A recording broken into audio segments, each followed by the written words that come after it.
Então, usa-me, Pai, usa-me no nome santo de Jesus Cristo. Olha como estamos vendo ali, humanidade, de onde vem para onde vai. Nós sabemos que 9 meses que nós passamos no útero da nossa mãe, não tinha um fim em si, mas consistia numa preparação para a vida.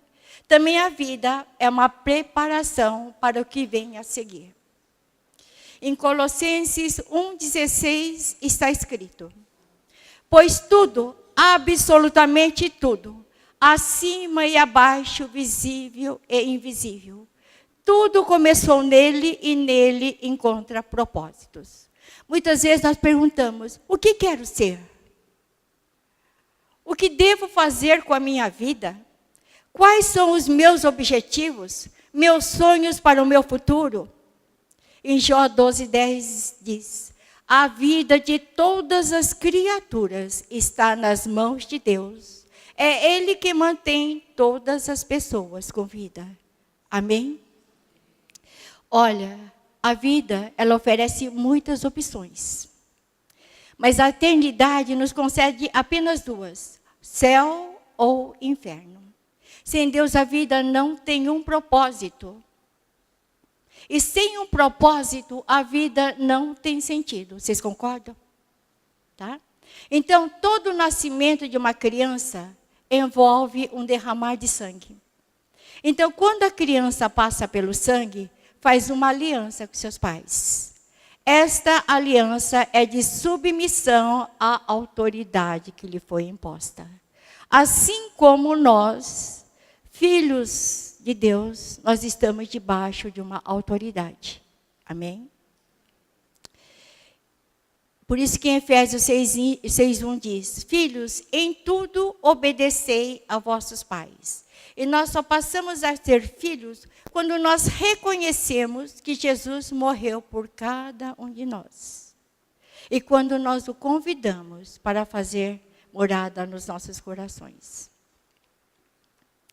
Hoje eu quero falar sobre os níveis de maturidade na igreja como família de Deus. Em Atos 2:16, 17. Mas isto é o que foi dito pelo profeta Joel. E nos últimos dias acontecerá, diz Deus, que do meu espírito derramarei sobre toda a carne. E os nossos filhos e as vossas filhas profetizarão. Os vossos jovens terão visões e os vossos velhos sonharão. Quando Pedro citou o profeta Joel, nessas 3 passagens, 3 classes de pessoas foram mencionadas: filhinhos, filhinhas, bebês, jovens, pais ou velhos. Tá? Embora essas 3 designações possam referir-se a faixas etárias naturais, também possam referir-se a pessoas em diferentes estágios de crescimento espiritual. João, ele menciona as mesmas 3 categorias do desenvolvimento natural em sua primeira epístola. 1 de João 2, 12, 14. Filhinhos, escrevo-vos, porque pelo seu nome vos são perdoados os pecados. Pai, escrevo-vos, porque conhecestes aquele que é desde o princípio. Jovens, escrevo-vos, porque venceste o maligno. Eu vos escrevi, filhos, porque conheceste o Pai. Eu vos escrevi, pais, porque já conhecestes aquele que é desde o princípio. Eu vos escrevi, jovem, porque sois forte e a palavra de Deus está em vós e já vencestes o maligno. Os filhinhos, filhinhas, bebês, se alimentam de leite. São aqueles que precisam de fundamento, integração, são os princípios elementares da doutrina de Cristo. Amém? Por quê? Quando nós vamos construir, por exemplo, um edifício, se não tiver uma estrutura forte, o edifício pode desabar. Vocês concordam? tá? Então, a nossa vida espiritual precisa ter um alicerce muito firme, tá? Porque quando vier tempestades e ventos contrários, vocês estão firmados na palavra do Senhor. E os bebês, eles não suportam alimento sólido. Qual mãe que vai dar feijoada para um bebê? Não é verdade? Tá? Então, existem as várias fases, tá? Os bebês, eles não têm prazer na meditação da palavra. Eles têm tendência à inveja, dissensões e obras carnais. São meninos no discernimento, são os catadores de profecia, não sabem usar dons espirituais. São como se fossem borboletas, estão passeando de igreja em igreja e não conseguem se firmar em nenhum. A seguir vem os jovens, aquele com mais conhecimentos no Senhor. Em 1 João 2,14b diz: jovens, eu vos escrevi, porque sois forte e a palavra de Deus está em vós, e já vencestes o inimigo. O jovem, eles podem receber encargo, eles podem fazer discípulos, treinar pessoas. Eles participam da luta espiritual, assumem o sofrimento na igreja pelo Evangelho. Eles sofrem pelo Evangelho. Eles são perseverantes na luta. Eles se preocupam em se envolver na obra do Senhor. Amém? Eles participam dos frutos e da alegria na obra de Deus. E finalmente, João falou dos pais, os velhos que alcançaram a maioridade estão na obra, orientando os outros. Papais espirituais. Pais, escrevo-vos, porque conhecestes aquele que é desde o princípio. Eu vos escrevi, pais, porque já conhecestes. Os pais, eles são mestres do bem. Eles têm a faculdade espirituais no discernimento. Eles sabem distinguir o bem e o mal. E Paulo se coloca na posição de uma mãe. Ele sente dores de parto para gerar filhos espirituais. Assim como na vida natural, nós sentimos dores para gerar um filho, na vida espiritual não é diferente. Nós sentimos dores de parto quando nós vamos gerar filhos espirituais.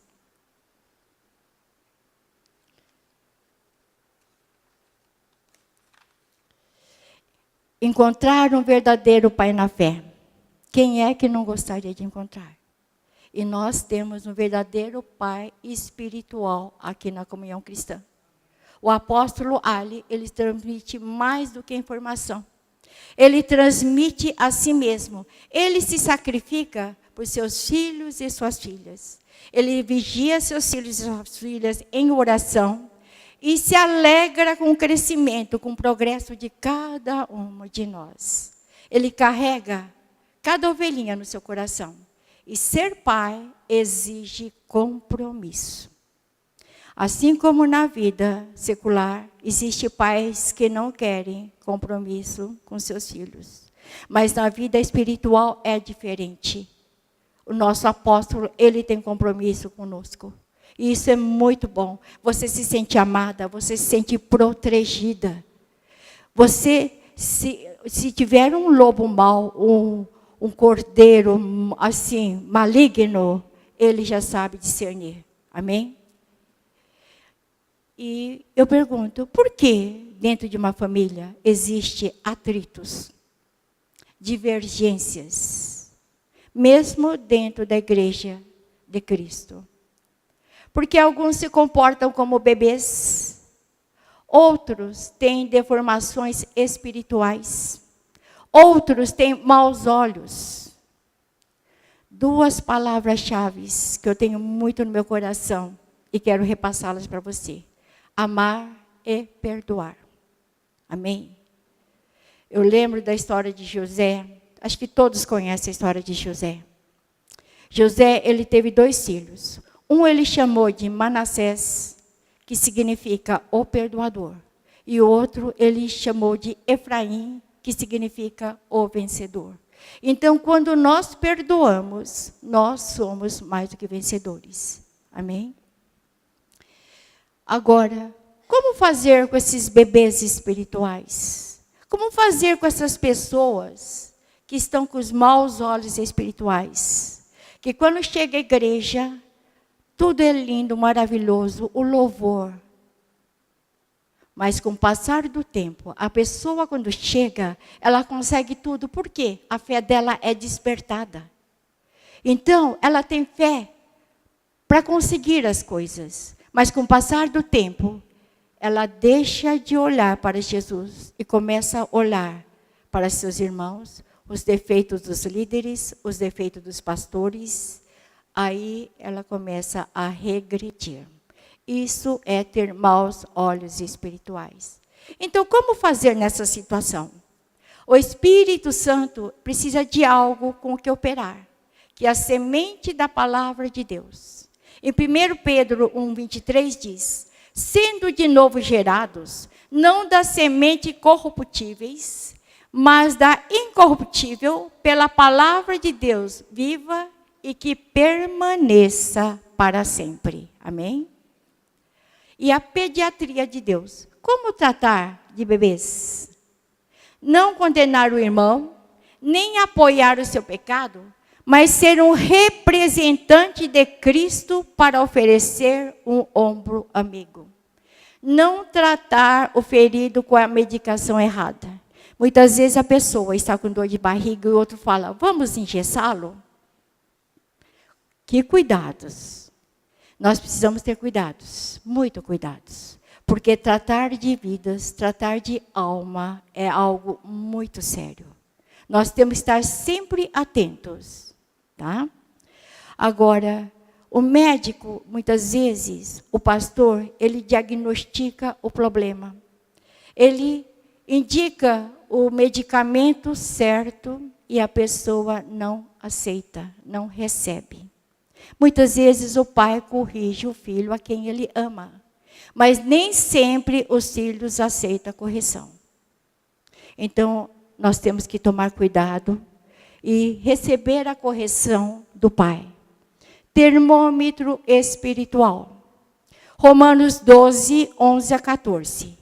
Não sejais vagarosos no cuidado, sede fervoroso no espírito, servindo ao Senhor. Alegrai-vos na esperança, sede pacientes na tribulação, perseverai na oração.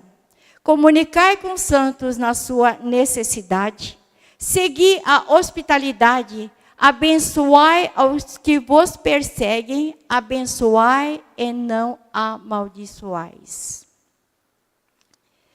Quais são as características? Perdão. Olha, a deformação espiritual, ela precisa de muita advertência, tá?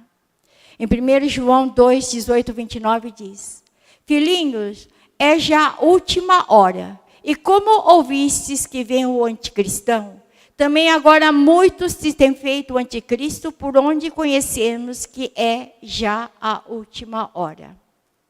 Quais são as características do espírito de anticristo? Orgulho, ciúme, ambição, falta de perdão, rebelião, divisão. Não nos associarmos ao anticristo. Em Tito 3, 1, 2 está escrito: lembra-lhes que se sujeitam aos que governam, às autoridades, sejam obedientes, estejam prontos para toda boa obra. Não difamem a ninguém, nem sejam altercadores, mas cordatos, dando prova de toda cortesia para com todos os homens. Hoje eu pergunto, qual é a sua idade espiritual? Eu gostaria muito que esta noite vocês fizessem uma reflexão. Como vocês têm se comportado diante das circunstâncias, diante dos problemas? E o Senhor manda perguntar hoje, como você está hoje? Quando você ora, você primeiro pergunta ao Pai se é da vontade dEle o pedido que você está fazendo? Porque se não for da vontade do Senhor, as orações não vão ser respondidas. Você é oponente à vontade do Pai? Porque quando nós somos oponente à vontade do Pai, o Pai é oponente à nossa vontade. Em Atos 5, 38, 39 diz: agora vos digo, dai de mão a estes homens, deixai-vos porque, se este conselho ou esta obra vem de homens, perecerá.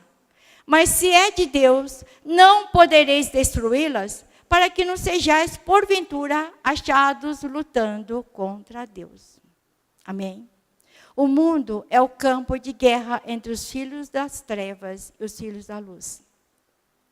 Nós que somos da luz, nós temos recebido instrução e direção do Espírito Santo. Somente quem se encontra permanentemente no altar está em condições de ganhar esta guerra. Quando o cristão não é nascido do Espírito, seu coração é egoísta. Ele não se preocupa com os demais. Mas quando nós somos nascidos da água e do Espírito, o nosso coração ferve de vontade de ganhar almas para Jesus.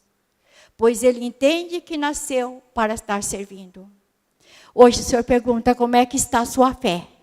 Ela é emotiva ou é espiritual? Porque se ela é uma fé emotiva, você não nasceu de novo. Então seus sonhos são sufocados pelo seu coração, enganador, e jamais vão se realizar. Mas se você nasceu de novo, então está apto a ouvir a voz de Deus e compreender a tua palavra, porque você é espírito, pois o Espírito de Deus se comunica com o nosso espírito. Em 1 de João 5,4 diz: porque todo que é nascido de Deus vence o mundo. Esta vitória que vence o mundo, a nossa fé. Amém?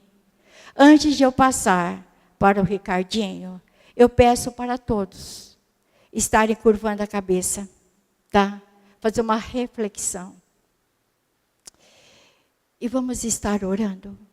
Pai, em nome santo de Jesus Cristo, aqui estão várias pessoas que estão enfrentando tempestades, ventos contrários, meu Pai. Mas o Senhor, com o teu poder, o Senhor pode estar dissipando toda nuvem de embaraço, de tristeza, de opressão e de angústia. Pai, as nossas decisões são consequências das nossas escolhas. Então eu te peço, Pai, que o Senhor esteja nos enchendo com o teu poder esta noite. Enche com o dom da fé, Pai. Dê equilíbrio para as suas ovelhinhas. Dê paz. Porque assim como o Senhor restaurou a vida do Jó, o Senhor pode restaurar a vida de cada um de nós. Pai, eu sei que o inimigo tem paralisado a vida de muitas pessoas, Pai. E o inimigo não quer que as pessoas recebam o fruto do teu Espírito. Mas o Senhor é especialista em transformar coisas ruins em coisas boas. E o Senhor está dizendo hoje: seja um bom filho, seja um bom pai, em nome de Jesus Cristo. Amém?